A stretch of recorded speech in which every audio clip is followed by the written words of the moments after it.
episode 249 with Bethany Rolando, a fundraiser at a nonprofit who we know through a mutual friend, but more importantly, are equally obsessed with UFOs. And we are both huge fans of Dr. Stephen Greer's movie and book, Unacknowledged. He was on Joe Rogan, episode 331, and I like it because it's like the least sexy UFO. It's not, abductions and this, that. It's just a bunch of military officials talking about actual craft in the sky that have radar returns, that affect magnetic, receivers. It's just a very, it's a phenomena, and it's real. And I hate it because most people look at it and roll their eyes and say, take off the tinfoil hat, or, all right, man, yeah, pass the shrooms, right? But you mentioned it with our mutual friend, and I was like, holy fuck. Best friends ever since. Yes, exactly. Best friends ever since. And I was like, oh my God, someone that likes this. Because normally I bring it up and they're like, go away and stop talking to me. You brought it up and I was like, oh my God, someone who's equally as crazy as me. But that's probably true. It's probably true. But introduce yourself, please. Well, you already did. I already did, but, I have to give you a chance too. I'm Bethany Rolando, and I'm a fundraiser for a nonprofit. Fair enough. And I'm obsessed with Stephen Greer's Unacknowledged. Yes, exactly. Who, all of his films, I went back and listened to his episode 331. He's talking on, this is back in 2012, and please interrupt if because I will not shut up. Mm-hmm. He was back, is 331, I think it was 2012, and I've listened to it, not that I've listened to it 100 times, but he talks about how that the film that he was doing at the time, Sirius, Sirius, was all crowdfunded, blah, blah, blah. And then I remember him talking about the next movie, which came out in 2017, Unacknowledged. That was all crowdfunded. And then his most recent movie was all crowdfunded. I haven't seen his recent movie yet. Neither have I. Close Encounters of the Fifth Kind. Yeah. How can you watch it? Is it on any... I think it's on YouTube? Is it just on YouTube, or can you... I mean, I definitely didn't buy it the day it came out on Amazon Prime, but I think it's on YouTube now, and yeah. I know it's lacking because I didn't do that. I haven't watched it yet though. I've had it for I've had it since it came out. It came out right at the beginning of COVID. But I am literally like an evangelist for Unacknowledged. I think I've watched the documentary, 7 or 8 times right now. Yeah. And I remember one time I was traveling for work and I was out at a bar eating dinner, and I became friends with all these strangers, and then I literally got them back. They were staying in the same hotel, and I got it up and running on their TV. I'm like, if you could do one good thing today, watch Unacknowledged and then share that with at least one other person. Yeah, it's like Butters with the DMV. Have you heard of our Lord and Savior? That's what it is. Can I show you Unacknowledged? What is Unacknowledged? Well, I'm happy you asked. Whip out the pamphlet. Yeah, here's some literature. But I've not argued. Yeah, I've argued with myself on it because I'm a psychopath, but also with my friend Trey Carney, who I've known since middle school. We've talked about it, and our mutual friend, who is very skeptical on it, he was like, I don't get the point of it. And the reason why I like Dr. Greer's work What? He was skeptical whenever we brought it up. I don't remember if it was you or me who brought it up first, but then the other of us chimed in, and then he was like, wait, whoa, what? Whoa, right? But he's a perfect example of someone that was okay, I believe, the CIA does shady stuff, and, there's probably secret cabals, but he was like, UFOs, he was like, and, to normal people. Which is the thing, because if you watch Unacknowledged, you look at thousands upon thousands upon thousands, not in the documentary, but, they have a whole filing cabinet full of government-issued documents. Yes. Acknowledging that there is the thing as UFOs. Yeah. And this is from people in different countries. It's not just from America. Yeah. And the most important thing is it's not people like you and me who are just like, aliens are real. And it's like, well, what is that based on? These are... they had on I had on Larry Holcomb, the author of Presidents and UFOs. In February, I'm having on Dr. Lynn Katai, who Stephen Greer mentions extensively in Unacknowledged and when he was on Joe Rogan. I'm so jealous. It's going to be awesome. Can I come up and hang out for that and just watch it? Absolutely, you can. I'm having on Nick Pope in December. I wasn't supposed to say that. I was saving that as a secret. Whatever. I'm having on Nick Pope in December, who was the head of the ministry. Okay, good. Everybody listening, keep it a secret. It's going to be all of our collective secret. It's all of my million viewers, right? But Nick Pope was the head of the Ministry of Defense, which is the UK's Department of Defense. Of course, it's a ministry, but their Ministry of Defense. He was the head of their UFO program for like 10 years. He's coming on the podcast in December. And I'm saying that to say that it's not just Bethany and I sitting here yelling like UFOs are real. These are people that are incredibly, incredibly high up. I mean, not the least of which are presidents. Truman, UFOs or flying saucers, given that they exist, are not constructed by any power of Earth. Jimmy Carter, I know UFOs are real because I've seen one. President Gerald Ford, the U.S. Air Force is doing the public a disservice by not declassifying everything they know about unidentified flying objects. Fife Symington, former governor of Arizona during the Phoenix Lights, March 13th, 1997, who was also a former Air Force pilot, said, well, this is either a highly secret DoD craft or it's an alien craft, and there's no in between. It's also important to know that these are elected officials on both sides of the aisle. Yes. Or then not even like John Podesta, the head of Hillary's campaign. Mm-hmm. He was pushing for UFO disclosure. Senator Harry Reid. And then you have guys like, I mean, even on Joe Rogan recently. An interview on one of those late night shows. I can't remember if it was Jimmy Fallon or Jimmy Kimmel. Talking about the expansion of the universe and how Bill Clinton, it's become more and more likely that there is evidence of other life out there. Yeah. Hiding it in plain sight. That's probably one of my favorite parts about the documentary is how the government is really, and how they've worked with the mainstream media, which I would really like to get into eventually in this conversation. Hiding the whole idea in plain sight. Yeah. And then also you see from Hollywood this oncoming slew of all these alien movies that come out around that period of time. Mm-hmm. So, but go ahead with what you were saying. Yeah. Well, no, but that's exactly right. I mean, I think I don't remember who I was with. Might have been with my friend Matt in Baltimore. Shout out, Matt. I love you.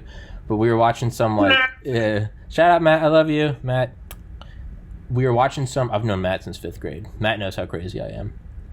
But we were watching some. Oh, it was crazy. Yeah, right. I know, we're all insane. It was some 80s action movie, just run whatever.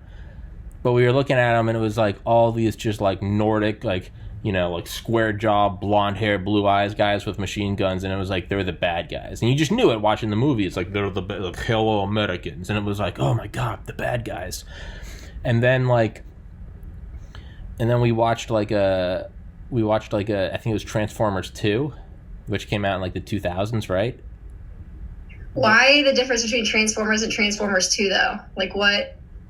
No. The first one wasn't Transformers. The first one was a Die Hard movie. Oh, okay. Yeah, and then we watched later that night we watched Transformers 2 because we were having a really productive night and we were not smoking pot. But we were looking at it and they were made 30 years apart. And in the second one, they're going to take down this evil bad guys. And it's Optimus Prime. He's assemble. And they drive through some security checkpoint and they blow everything up. But what does it say on the bottom? And the words come out and it's unapproved nuclear program, Iran. And we kind of paused and I was and we were just stoned as fuck. And I was isn't it kind of funny how whoever the enemy is at that time, you can tell. 80s, who was it? It's clearly Soviet bloc nations, right? Right. 2000s, who is it? Clearly all the guys sitting on a bunch of oil in the Middle East. And as it goes on, you can slowly see it start to shift to what? China. And it's yeah. But so we looked it up, and the Department of Defense, no bullshit, has a liaison office in Hollywood.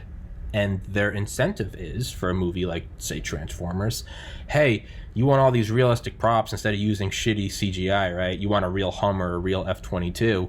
We'll let you use all that shit for free. We'll cover all the cost. But if you could just send us your script ahead of time and maybe we make a couple edits and, make sure that flag's waving nice and well. And, there's a guy with brown skin. He's the bad guy. But there's an actual incentive to do that. And it's kind of like what Frank Zappa said. He was I think he said politics and Hollywood are just the entertainment arm of the military industrial complex. It's all one big corporation. And I was that's fucking brilliant. Yeah. Right? Yeah. But that's what it is you can sort of kind of push this idea. I mean, we're seeing it right now. And so today, November 16th, 2020, 12:33 p.m. Eastern time. Right now, we're seeing it with big tech.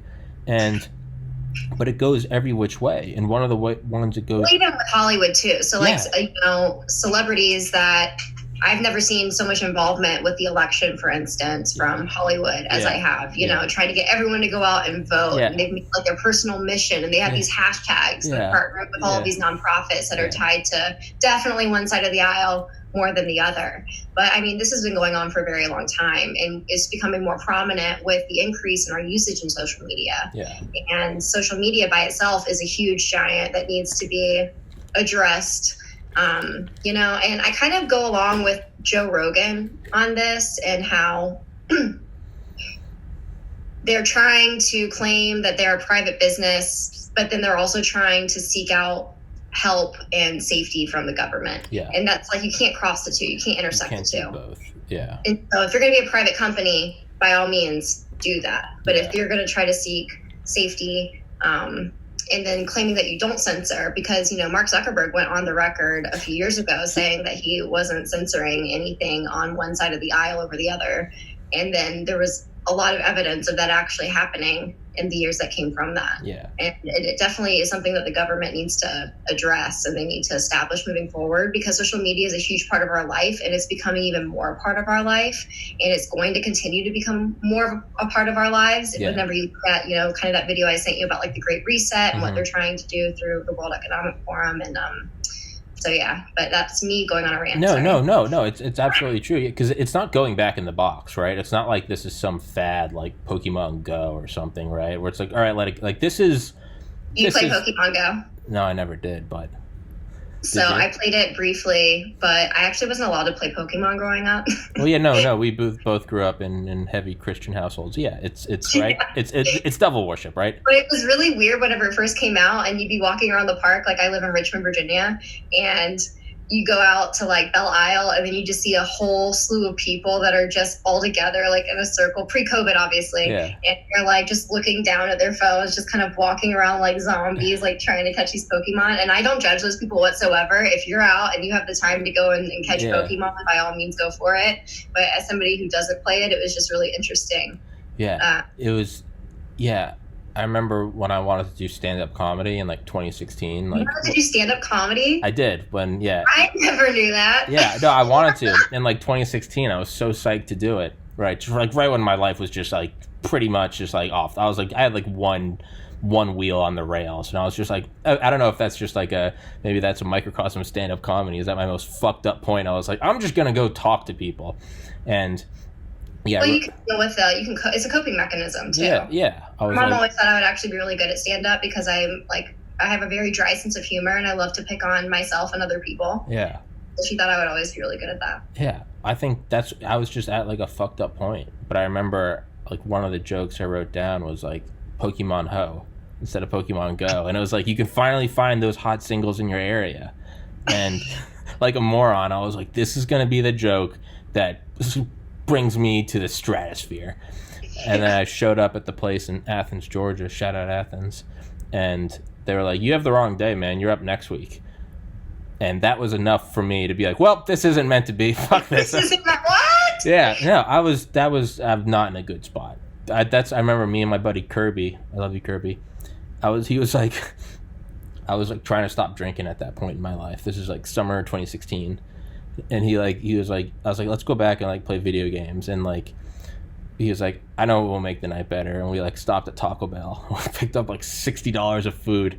Taco Bell is my favorite fast food chain ever. And I was an OG fan of Taco Bell. Like, I was going to Taco Bell back in the day. My grandma used to take us when she would watch us, and her post office was right across the street. And so anytime I stayed with her, I was like 4, 5, 6 years old. We would go to the post office, and then we go through the drive-thru at Taco Bell. So whenever people talk about, how Taco Bell is so cool, I should have definitely been one of the VIPs when they opened up that like resort down in Florida or wherever it was. Like, I should have gotten a ticket. I didn't, and I was very sad. But go ahead. All right. Well, I guess I don't like Taco Bell as much as you, but no one does. I was like, why am I going on a Taco Bell rant? Social media. But yeah, Pokemon Ho, Pokemon Go. Yeah, but they talk about, to bring it completely back around, but they talk about like using hiding it in plain sight, right, to keep people from bringing it up, because it's kind of like 1984. What was the party's final command? To not believe what your eyes and ears were telling you. There's something along those lines, right?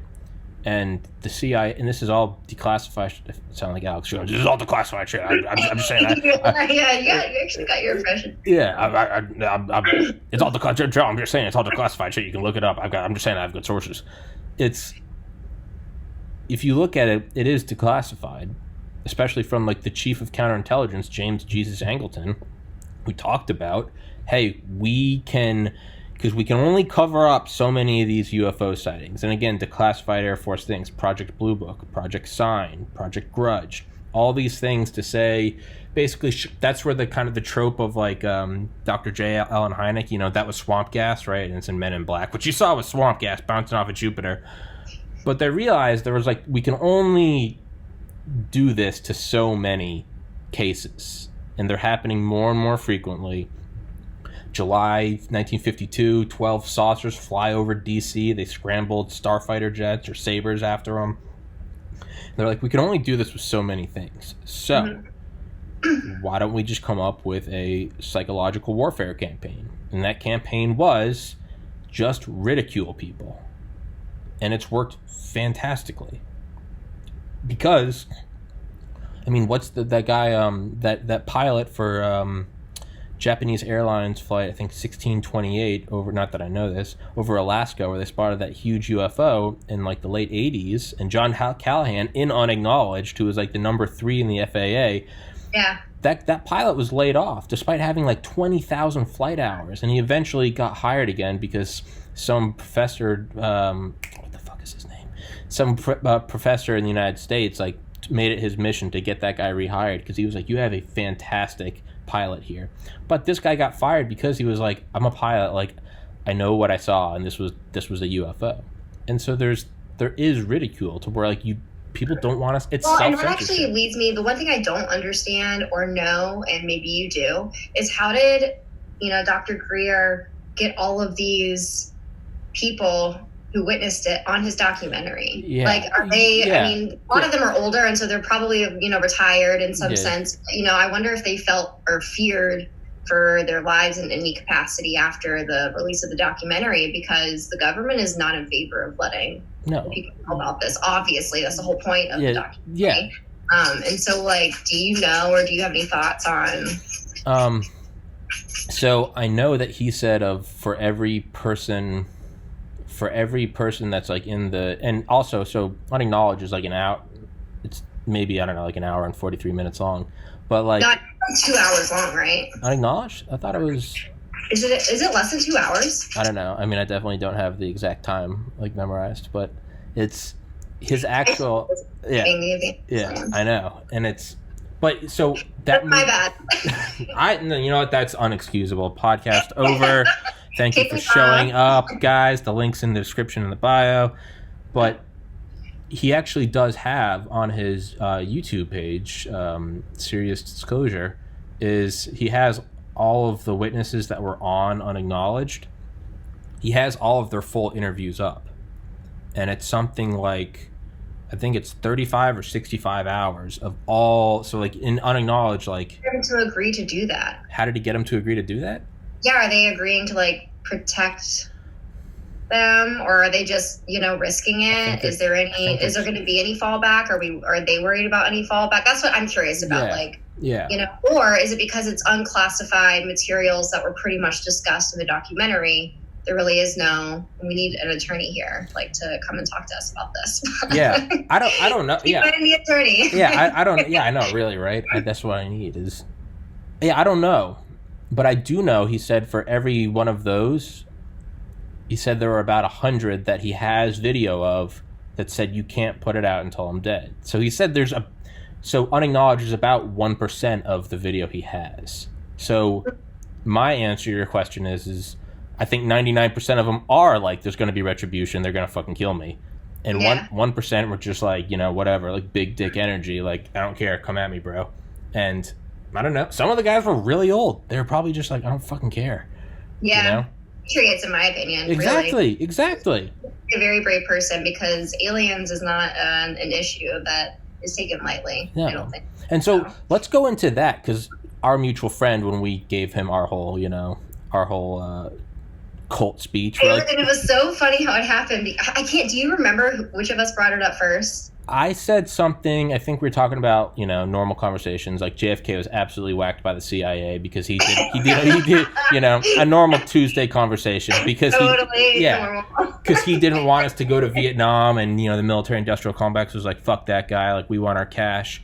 And he was like, do you really think they would do that just for an energy, like just for like profit? And I was like, well, I mean, think about like the UFO idea. It's all like an energy conspiracy. And he was like, what? And you were like, have you seen Unacknowledged? And I was like, yeah. And he was like, what is Unacknowledged? And we were both like, what? And yeah, so our dear friend that we are slowly red pilling, we're literally gonna red pill him hard. We have been in the process, for everyone listening, we have been in the process of taking his red pill virginity for the last month. We have just... That's probably true. And it's funny, though, because, like, the first time we saw him, he was like, do you really... I think he likes it, though. He absolutely likes it. He absolutely likes it. He's never... Don't make it seem like bad people. Yeah, he's never said no. He'll... He actually asked us the last time we were all hanging out. He said... I'm still struggling with the UFO thing. Yeah. Can you guys further explain this to me? And I'm like, I feel like out of everything that, Tommy and I have talked about, like, UFOs are like the number one thing that you can totally jump on the bandwagon about. Yes. Because if you watch Unacknowledged, which I don't know if he has, maybe we should just keep pushing that. But if you watch it, they present so many government documents. Yeah.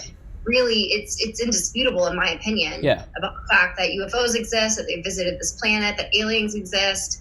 And why? So then the question becomes for me, why aren't we acknowledging it for the public? Yes. And I don't think it's for our own safety. I think it's to protect, corporate lobbyists, greed, special interest, because we could totally eliminate with energy that they have, which is eons beyond what we have. We could eliminate world hunger. We could have water for everyone to drink.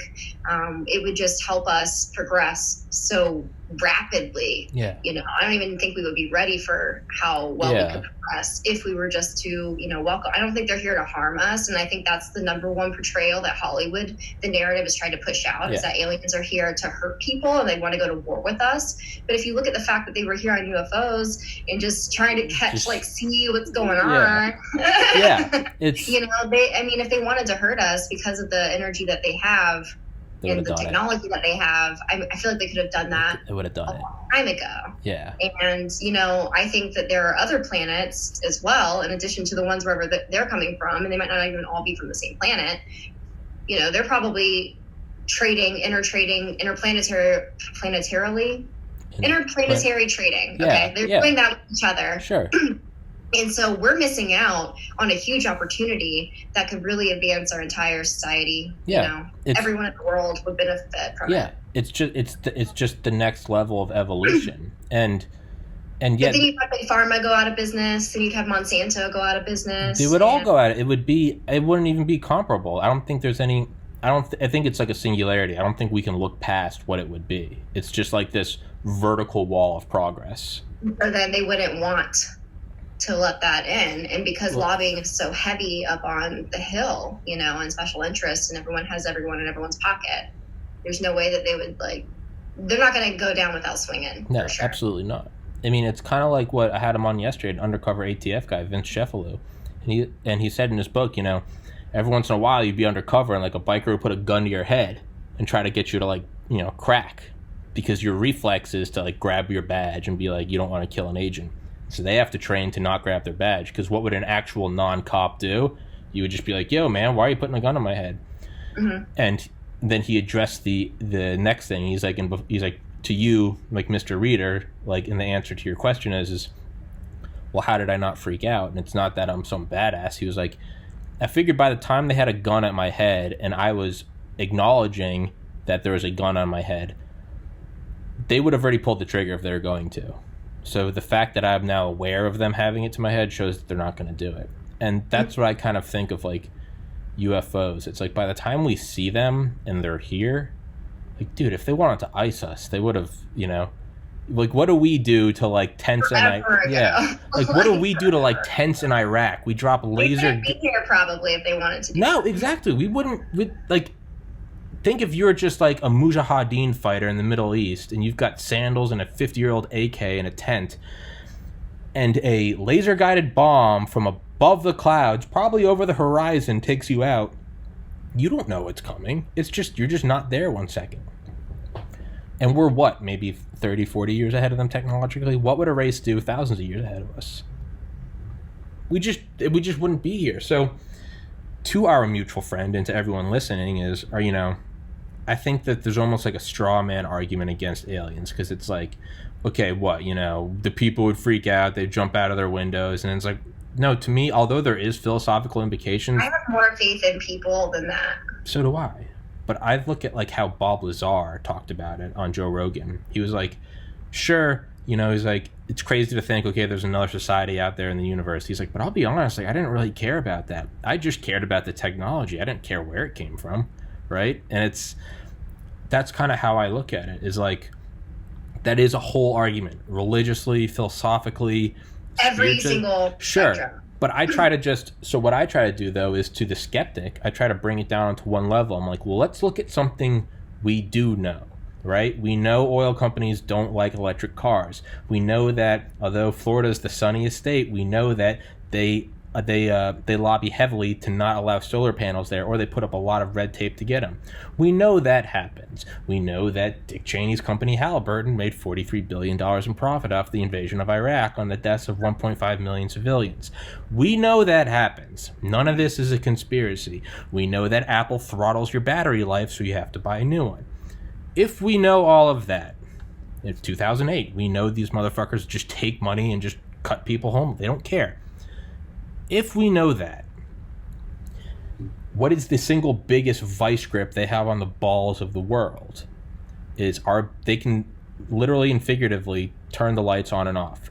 The petrodollar, the fossil fuels, they have that over everyone, right? It's like human trafficking. Why do they give these girls like heroin? Because it make them addicted. So even if they want to run away, they can only go like an hour before they're like, I have to get, because I'm having withdrawals, I'm freaking out. They have us on the petrodollar. They could shut off your laptop. They could shut off your car. Just the oil shipments stop. We know that's real. So, if something showed up, theology, spirit, philosophical, all that aside of, oh my God, there's another living species. If they showed up from light years away in any sort of meaningful time, we would have to go, okay, there's clearly a power source, no pun intended, that is out of this world for them to get here.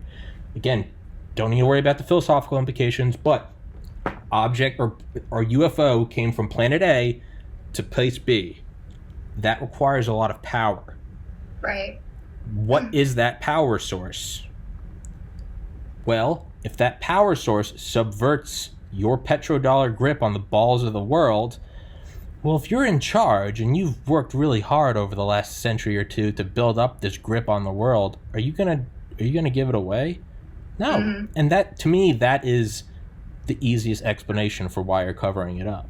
When you think about it that way, you go, oh, it's not the people can't handle it. You're like, oh no, it's just these same assholes that have been fucking us in the ass every day for the last century. Yeah, this is par for the course. And that, I appreciate this, because like I made that claim and then you've now backed it up with all of these different examples. Yes, but like, we know that's the truth, right? I mean, right. Think of like music industries, right? Early 2000s, like LimeWire, it has to go because it was taking all their money, right? It's not that they cared that, it's not like we can't have 5-year-olds listening to, Lil Jon, like, to the windows, to the walls, till sweat drops down my balls. No, they're like, we're losing money. To me, that's all it is. We're losing money. That's all it is, right? So if a UFO shows up and there's some guy like Bob Lazar, it's like, hey man, we can reverse engineer that and just have clean drinking water for everyone, because desalinization of the ocean's water is an energy intensive process. But if we just have limitless energy, right? I mean, why was Eisenhower so obsessed with nuclear energy? Because it would be, quote, energy too cheap to meter. It's just, the entire thing is this free power source. So if there's a power source that shows up and is essentially free, well, you got all these guys who their grip on the world is... It's certainly not their personalities. It's certainly not a product they offer. personality. They're not winning us over because they're great, speakers. They're winning us over because when you step out of line, your country gets destroyed. Right. If someone comes down, it's like, hey, here's the alien battery. Just fucking plug it in. Your house runs for the next 1,000 generations. Well, now all of a sudden, you don't need to vote for the guy who's taking money from, ExxonMobil or something. It doesn't matter.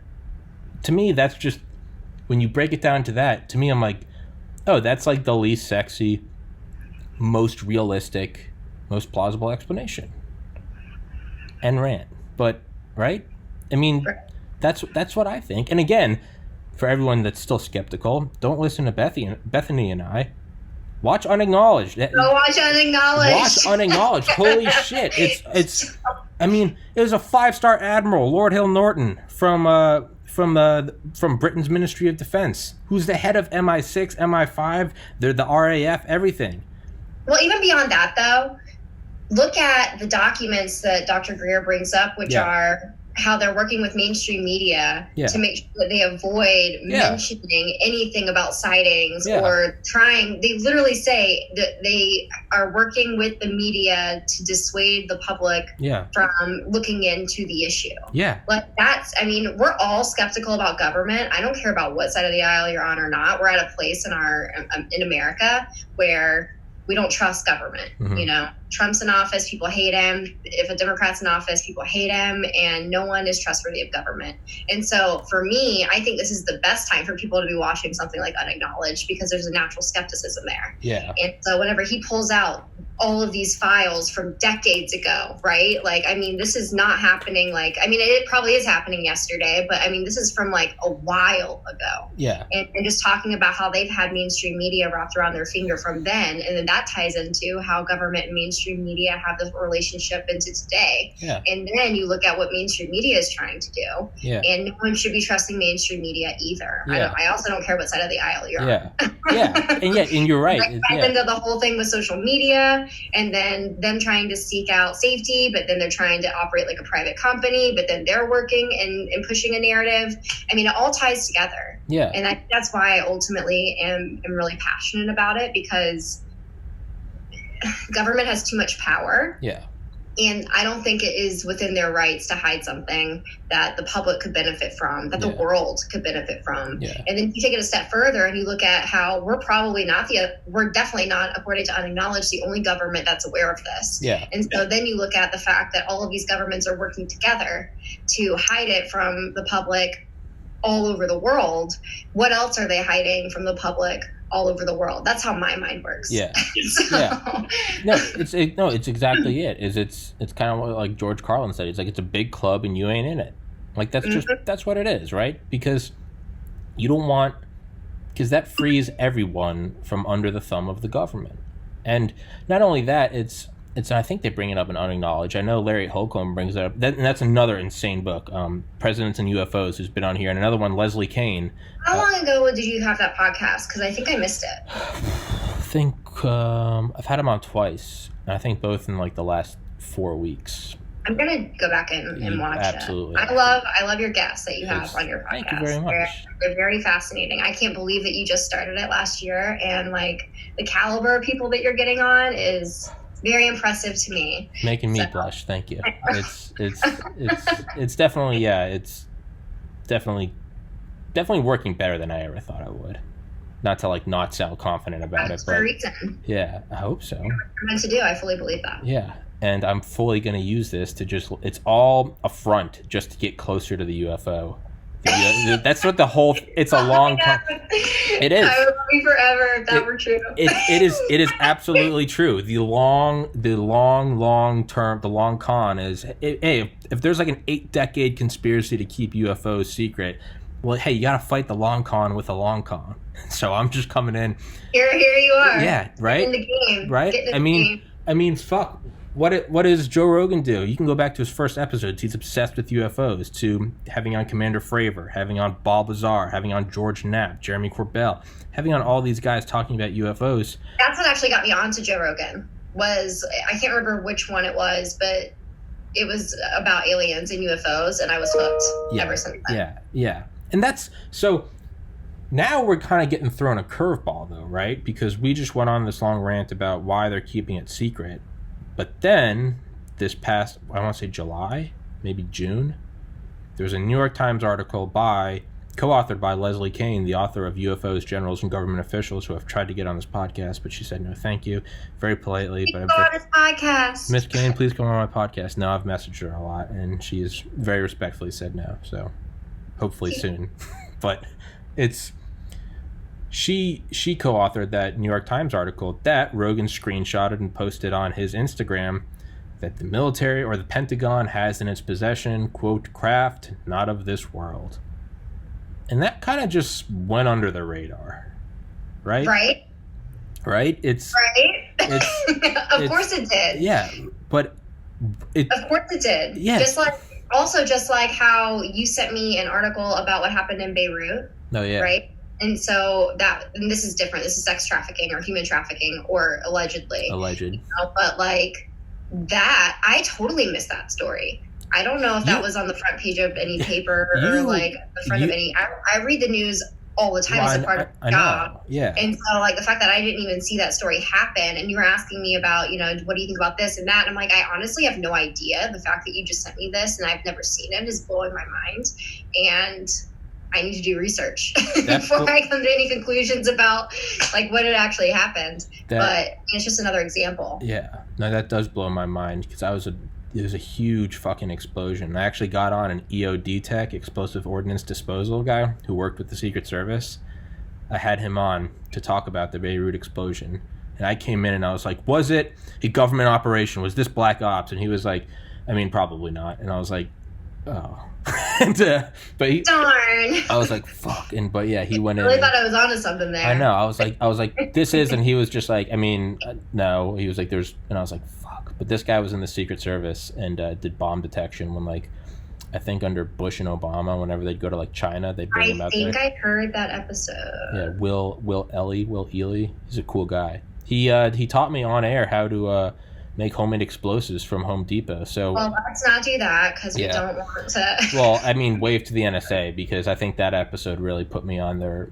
He's just like, you gotta go and just buy. You gotta buy like acetone. You gotta buy, and I was just like, all right, just I'm on that list now. Not that I haven't already been, but it's But it gets weird because episode 151 with my buddy Trey Carney, we discussed this and we were like, isn't it kind of weird how there's this story in the New York Times posted by Joe Rogan, and it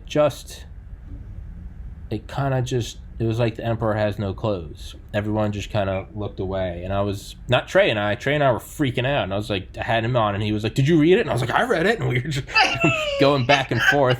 But it does seem weird because that completely goes in the face of my whole argument that like they're keeping it quiet. Why would they post it? Why would they make that? Is it like a chess move in the long con? Because 2020 is so crazy.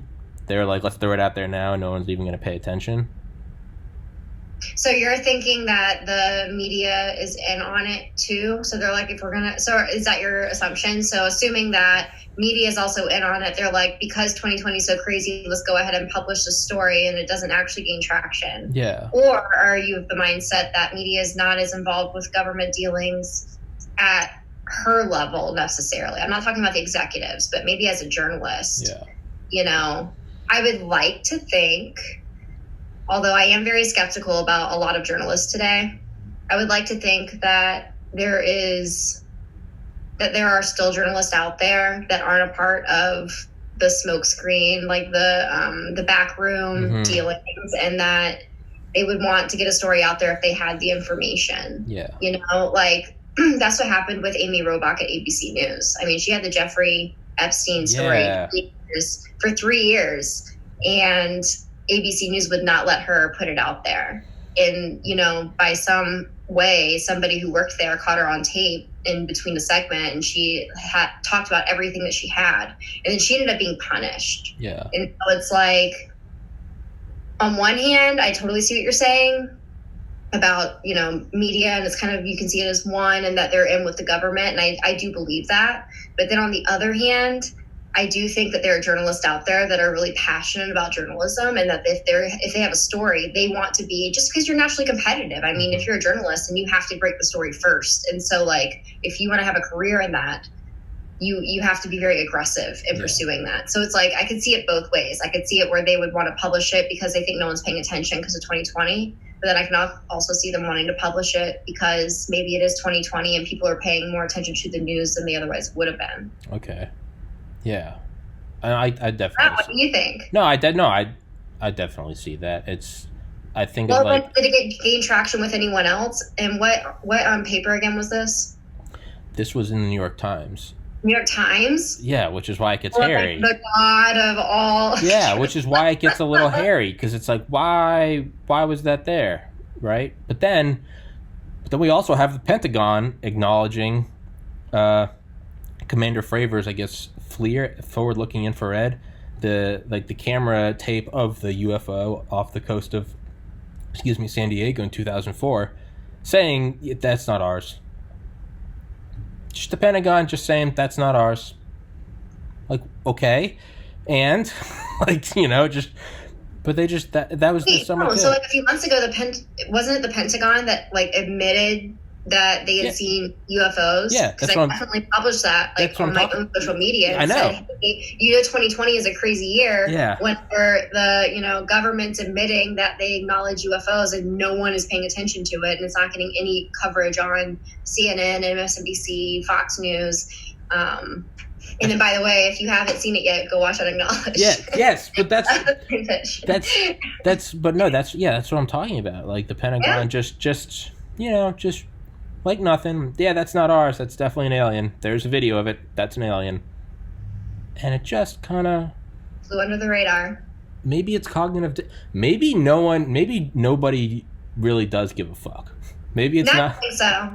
I don't think that's true. I think you have so many people who are so passionate about human rights and social activism that if they understood what would happen if we introduced interplanetary trade, that I would go out and protest that. Yeah, so would I. It helps everyone on the entire planet. Yeah.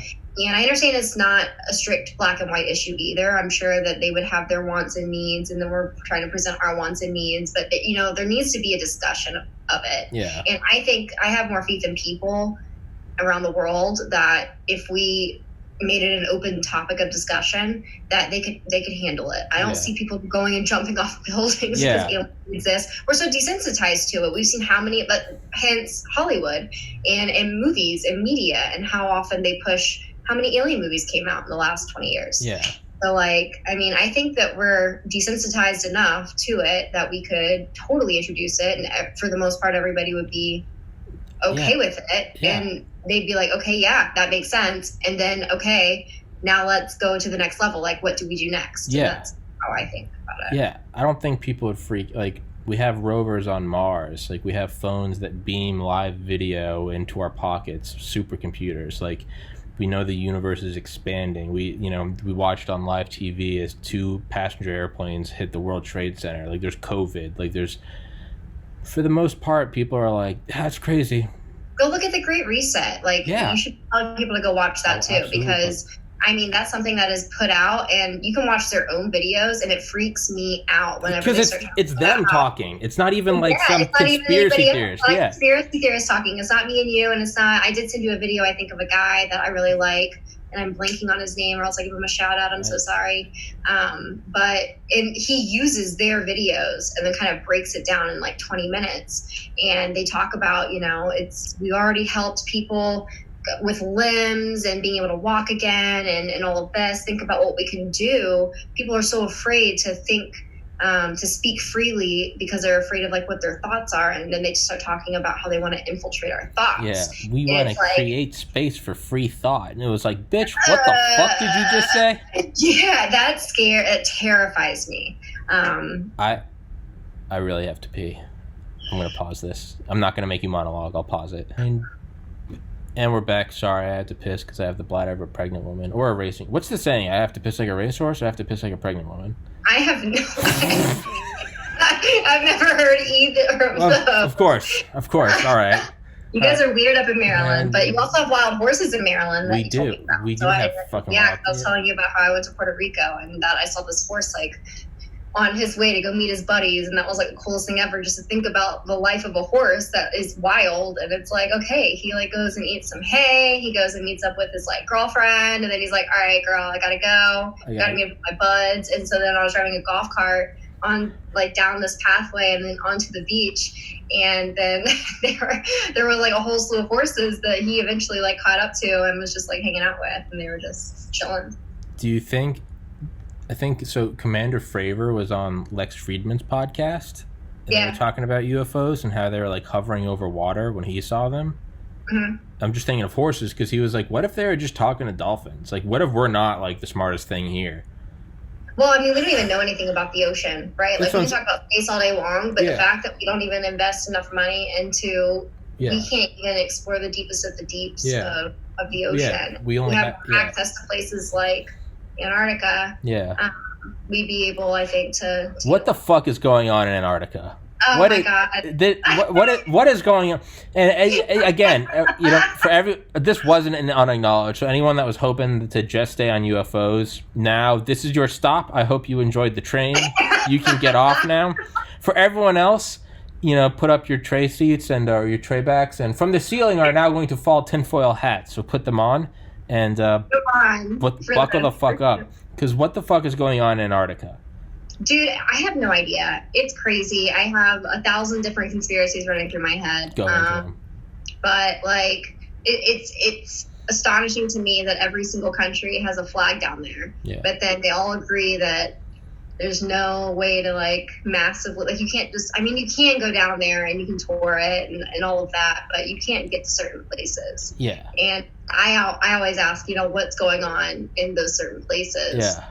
And well, it's the perfect like denied territory, right? I mean, because it's that every country has in common, like major, you know. Yeah, not the North Pole. No one cares about the North Pole. The North Pole is just like there's a lot of oil up there, so we're out there like, you know, everyone's trying to stake a claim. But the South Pole is like no one will go there. We all, it's like the one thing we can agree on. Like we will kill each other at the millions, but all of a sudden we're all just coming together. Like, but hey, South Pole, like come on. You know, we can all be adults. That was that, and I'd like to see it.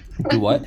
Is there an actual agreement written up about it? If there is, then I haven't read it. I think there's an agreement that no one will stake a claim to it. That could be complete horseshit. I might be fake news.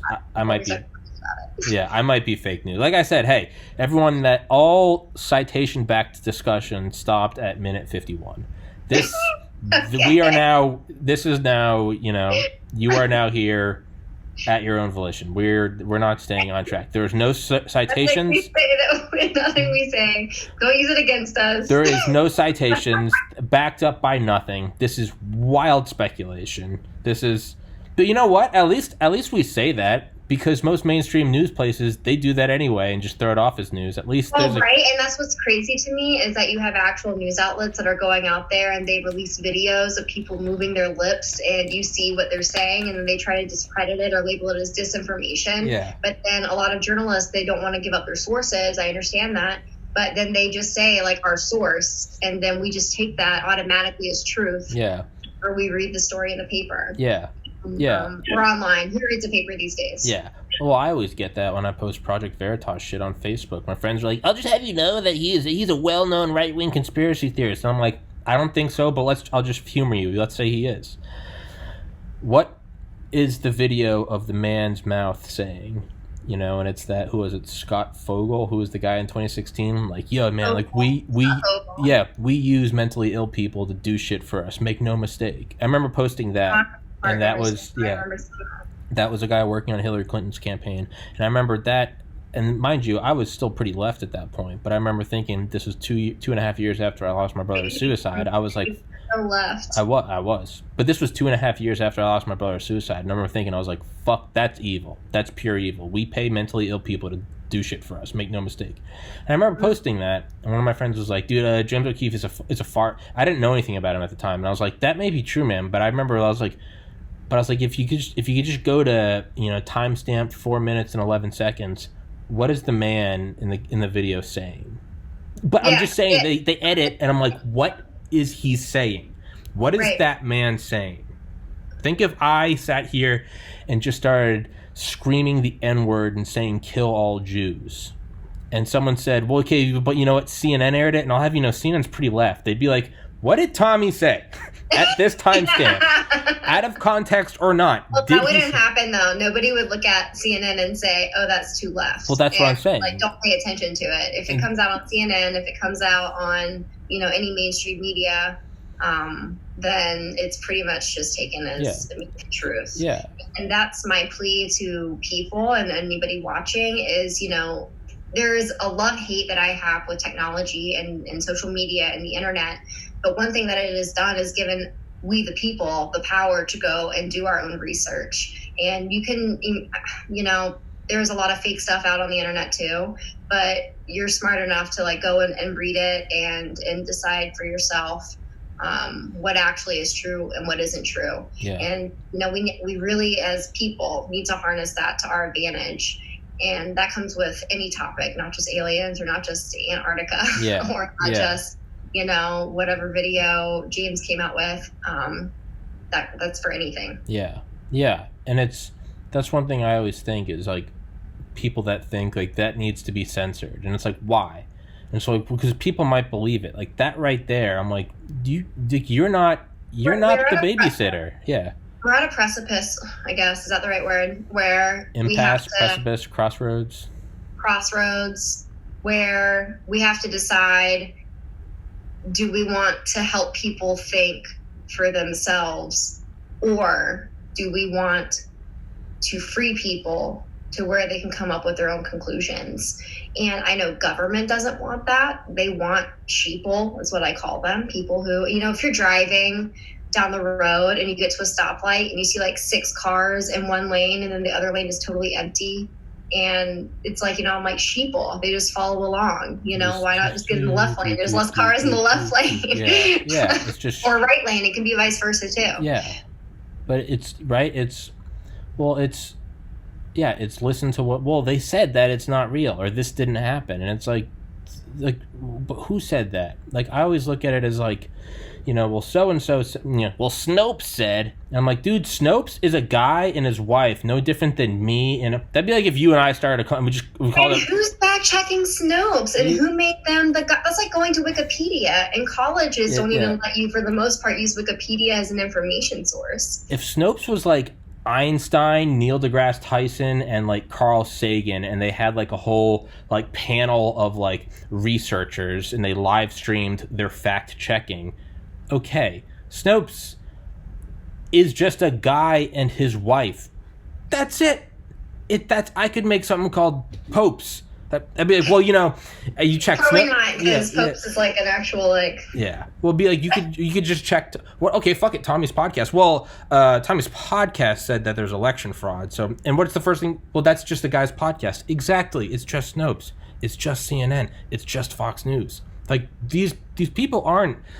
Like they're not a cut above. Like they're not, you know, sure, I respect them for building like a multinational corporation. Like sure, I'll respect the game. It's a standpoint. They're doing great. Yeah, right. But they're just people.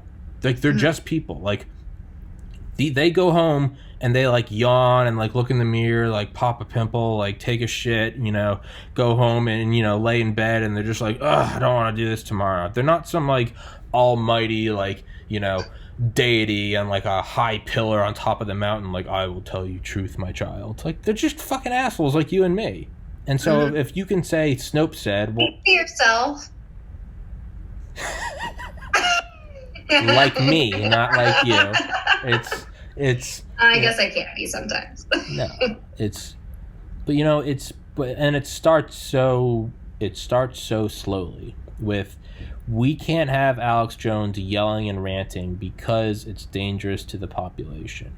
Oh my God. So that is why I love Joe Rogan so much. And we're giving him all these shout outs. I don't know if you can link it down in your description for Joe Rogan and the Alex Jones. I don't think he needs my help. That's true. But he actually says, whenever he brings Alex Jones on, he's like, you know, we're friends and I get a lot of hate for being friends with you, but you say a lot of things that are true. And Alex struggles with his strategy of getting information out there. And I do think he's incredibly obnoxious. Yeah. But I mean, there were things that I was looking into that Alex Jones was like exposing back in the day. I mean, they talked in that last podcast about, I'm not going to call it the brewery like I did the other night with you guys. Bohemian Grove. Yeah. Yeah. And so like that was actually something that I was looking into. And then I was looking into it after Alex Jones released it, but then I found his video about it and like the news that he had like released. And I'm like, oh my God, like Alex was literally ahead of the curve in this. And but because he doesn't, and it's hard as someone who claims to be, I don't know if Alex claims to be a journalist. Does he claim to be a journalist? I don't think so. But, it's hard to I'm a red-blooded American. How much do you, I know you've got that down. How much do you care about what the public thinks of you versus just getting the information out there? Yeah. And he's clearly built a following of those that are on the right, even though he claims to not be, because he was actually very anti-Bush, and I was very anti-Bush. He was incredibly anti-Bush. That's the thing. Right. As was I, though. Yeah. As was I. Yeah. And so, like, I think it's interesting that Joe brings that up, and I'm glad he brings that talking point, because I think it helps Alex amongst, like, the millions of people that listen to Joe Rogan, in terms of, Joe gets in trouble for being friends with them, but he's friends with him anyways because, I think he's probably a good person. Yeah. But like also the stuff he puts out, there's a lot of stuff that he puts out that is legitimately true. Yeah. And because he's discredited by a lot of people, no one pays attention to it except for his followers, and he's not given a lot of weight.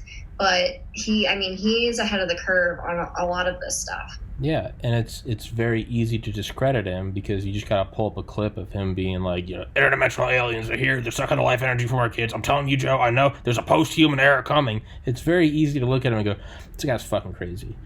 But then then that's also something that like you have to ask yourself too. Like if you're gonna be like a professional podcaster, which you should, you're really good at this.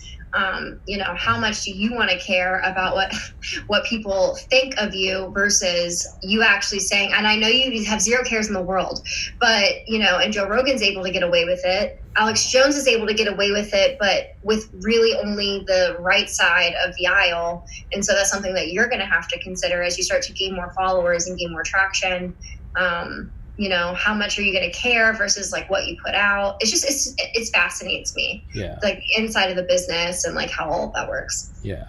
No, I don't care at all. And it's not even some edgy, I'm very open that I lean more right, but I'm also open that I voted for Obama and then I voted for Romney and then I voted for Bernie. And that is just like, I don't know if I missed this backstory, but you're going to have to fill me a little bit on. I voted for Obama when I was 18 in high school because it just seemed like a good idea. I don't know. I was 18. Like a good idea. Seems like a good idea. Hey man, I'll give credit where credit's due. He's a good speaker, and I took it hook, line, and sinker. Half black president. I didn't give a shit. I was like, fuck yeah. I was Randy Marsh from South Park. I was like, hope it change. I was like, it's gonna be better, Stan. Like that's what I was. Just admit it, that's what I was. 2012, after being pre-med. Because of Bush, though, was it because of like? I think so. Yeah, probably like, yeah, because that seemed objectively bad. I was like, we aren't supposed to be in Iraq. Like. Even as like a 15-year-old, I was like, why are we in Iraq? Like, and then 2008, the financial crisis. I remember the primary reason I actually voted for Obama is I can remember now. This is when I first kind of getting obsessed with like biotechnology. This was like 2 years before I decided I wanted to be a doctor. And I was really interested in like stem cells. And like I was like a one-issue voter. I was just like, one guy wants to make it legal to do research on stem cells and advanced medicine. And I looked at it as sort of like American exceptionalism. I was like, I hated that, like Germany and France and China were getting ahead of, and that was legitimately like 16 when I was like reading all this. And I was like, why aren't we at the forefront? And that's what I wanted. I was like, I just wanted to see stem cell research. And that's why I can honestly say that's why I voted for Obama. And in 2012, after being pre-med for like 3 years, just studying nonstop around the clock, I was like, I want to help people, but I was like, dude, I also want a huge paycheck. Like, that's what's getting me through this. And I had two uncles who were surgeons, and they both said, and they were like, if, this is going to make your life hell on earth. And when a bunch of not other people are going like, it's going to be great, when a bunch of like lifelong physicians were telling me like, this is going to be hell on earth, I just remember thinking, I was like, fuck that. And so I voted for Romney solely because I was like, I don't like the idea of Obamacare. I didn't vote for Romney. Yeah. And then I voted for a party. Well, that's because you're a cool person who actually has, deeper and more All consistent. scholars are going to be like, wasted a vote. Wasted a vote. Fuck off. Vote for whatever the fuck I want, Eat a bag of dicks, you dirty commies. But in 2016, I was in a really bad place in my life. It was 2 years after I lost my brother to suicide. I was smoking a lot of weed and doing a lot of psychedelics. And not a lot, 4 times, but I'm not even trying to like throw shade at Bernie, but that's why I voted for him, because I was just maybe there's some truth in that. I was in like the worst spot in my life, and I was like I need help, and I moved home, and as I started to get my life back and I didn't vote in the presidential election in 2016. That was right when I moved home, and I just wasn't in a good spot. And then as I sort of started, getting sober over the next coming years, losing weight, not all of it, but losing weight, working hard at graphic design, working hard on this podcast, I started to kind of become like pre-med me again. I started to, no one's going to give me anything. I have to pursue, I have to go take what I want, and I'm going to get it, but I'm not going to let anyone stand in my way. And I just started resonating with Trump. And I know it's like, oh, you fucking Nazi, but I was like, look, yeah, sure, he's an asshole, he's got an ego and a half, but I was like, I just don't think there's anything wrong with putting your country first, just like France should put France first, and China, I hate them, China should put China first, right? It's because to me, I'm like, the big thing that happened to me at that time in my life was self-love, was like, I'm not a piece of shit. It's not my fault my brother killed himself. And I was like, and it's not my fault, friends around me aren't happy. Like, I need to take care of me. So on a bigger scale, I was like, America needs to take care of America. Canada needs to take care of Canada. Like, because it's like an airline, right? When the emergency oxygen drops down, please fix your mask before anyone else. Because if you pass out, you can't help anyone. But if one person in the plane gets their mask on, they can put on someone else's mask who can do another person, and it can take off. But if everyone tries to help everyone else, we're all going to pass out and we're going to die. So that was my mindset, was like, I don't think there's anything wrong with taking care of America. Like, Trump says a lot of crazy shit. And yes, on like the surface, I think he's funny. The memes are great. But ultimately, I don't think there's anything wrong with like his second day in office. He scrapped the TPP, the Trans-Pacific Partnership, which, by the way, the left, and as a lefty at that time, had been screeching against for 4 years as it was in the pipeline, the Trans-Pacific Partnership Act, Hillary Clinton, a hemispheric Western open market without borders.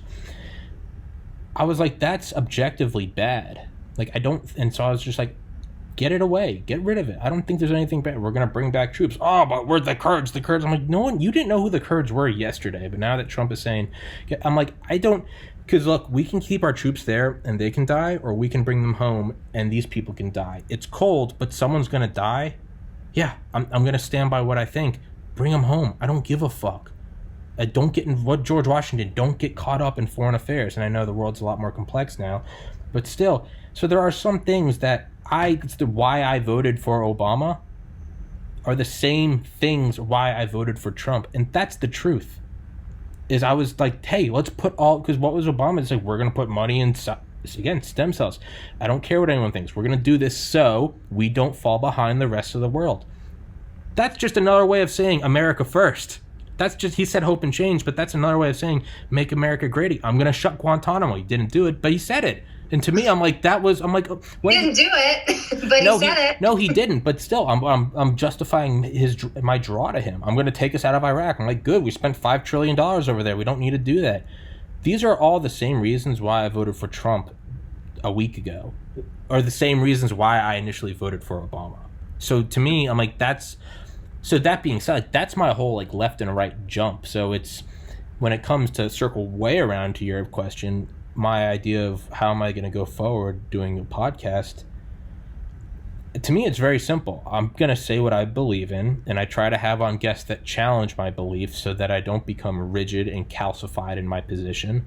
And ultimately, at the end of the discussion, even if we're at each other's throats, agree to disagree, man, agree to disagree. What a great country we live in that we can say that, right? My buddy Ernie, who is the antithesis of me, white skin looking like an Aryan from New England, Republican. Ernie, dark skin from Mexico, immigrant who worked in the Democratic Party.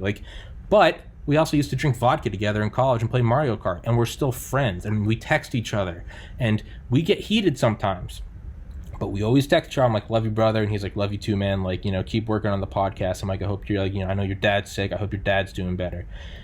I love having people on like that, because at the very least, the fact that we can agree to disagree, to me, is amazing. The fact that Kathy Griffin can hold a severed head of Trump, I'm like, you know what?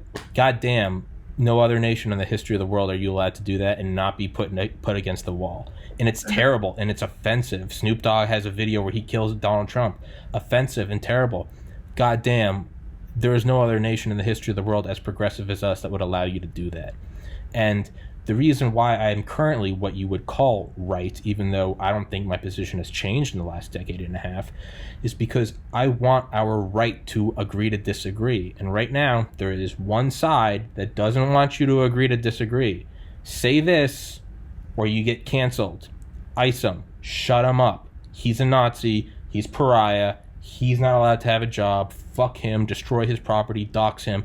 Put a mask on. Scream anti-fascist and beat him with a bike lock. Fuck that. Two things. One, I don't think I can say anything else until you feel better now. I don't think I can say anything else without acknowledging the fact that I think you're a very strong person. You've been through a whole lot. Thank you. And so, yeah, I give you so much kudos for that, and coming out on the other side, and for not even being on the other side, but like wanting to be here for a better and higher purpose, and to add value to other people and to help other people. And I think that you're going to do that. And so like, I commend you for that. Thank you. Two, you should watch The Hidden Agenda. I think I've texted it to you like 1,000 times, but it's a really great documentary, and it's very boring, but it was the guy who actually, and I'm blanking on his name too, I'm the worst. He came up with the Red Pill Convention, okay. And he's the guy who's the author of Jekyll Island, and it talks about, the Federal Reserve and all of that, but he goes into how one political party was infiltrated by the Communist Party whenever the Communist Party found out it wasn't going to make it as a party of its own, here in America. And so I think it's a really great educational tool kit for you. And I'm going to keep annoying you about it until you watch it. Please so you just need to go ahead and add that to your list. I will do because that. I do think that there are people the majority of people who are involved on one side of the aisle or the other are very good and genuine people who want to help their fellow man, and one side thinks that it's with less government, and then another side of it is they think is with more government. That's why I also recommended to you like a trigger warning, Killer Mike, is because if you look at, without mentioning political affiliation, if you look at the exact issues, me and Killer Mike agree on like almost everything, and that isn't like, it's so funny. But then he talks about getting government involved, and me personally, I'm like, well, no, government doesn't necessarily make everything better. We need to give more power back to the people and handle it from that approach, but we still want the same exact.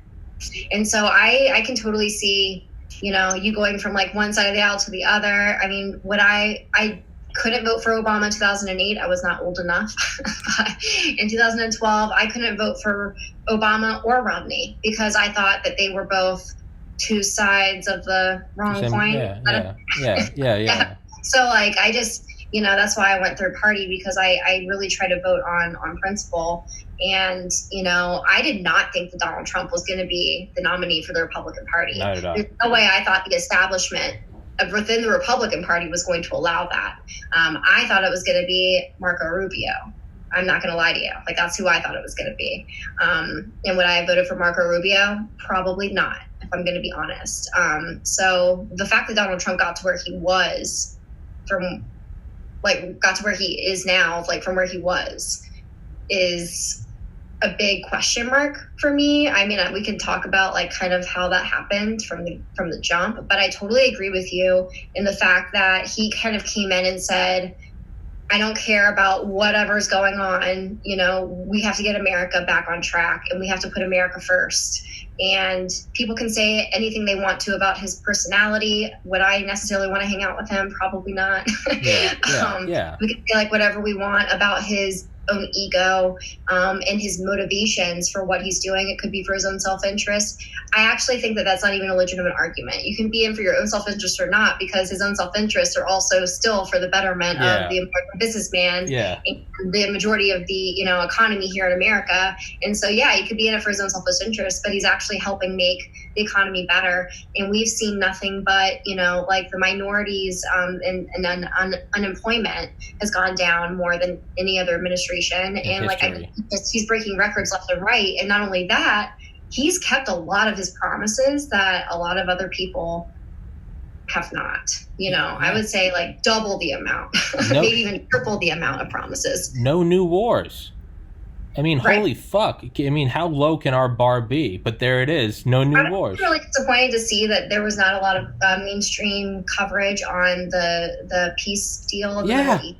And I know that no one thinks that there will ever be peace in the Middle East, and that could be true. That could be true.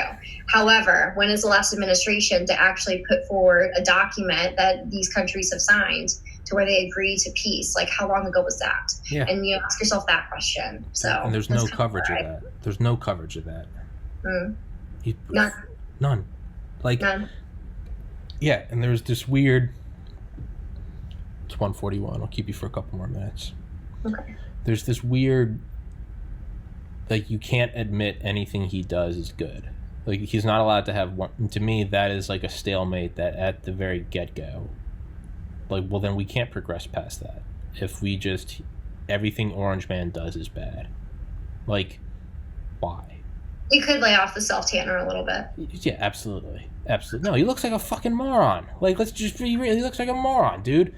But... You actually... So, before we go on to Trump any longer, because I really don't want to talk about Trump that much. Okay.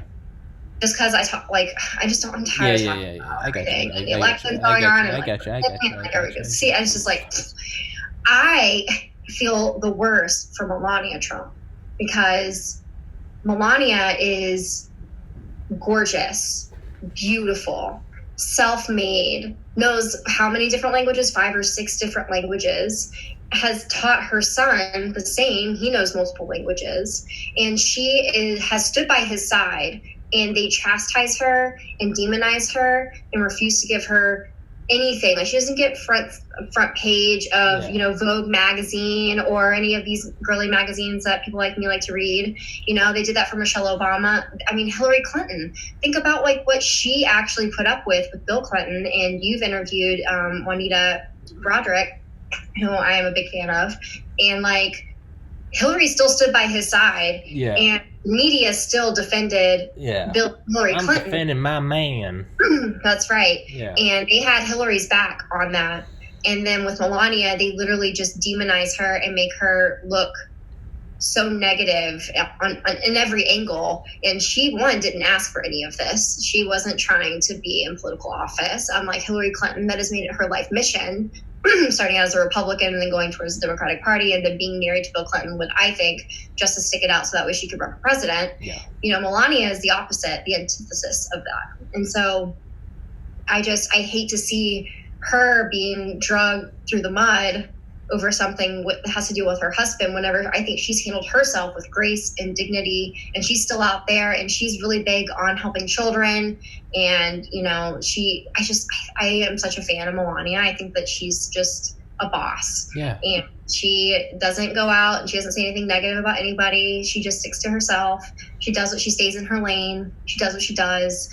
And I think that she's an example that every single woman can look up to, because if you're a woman working in a professional world, you're going to have to deal with a lot of stuff that comes your way. Yeah.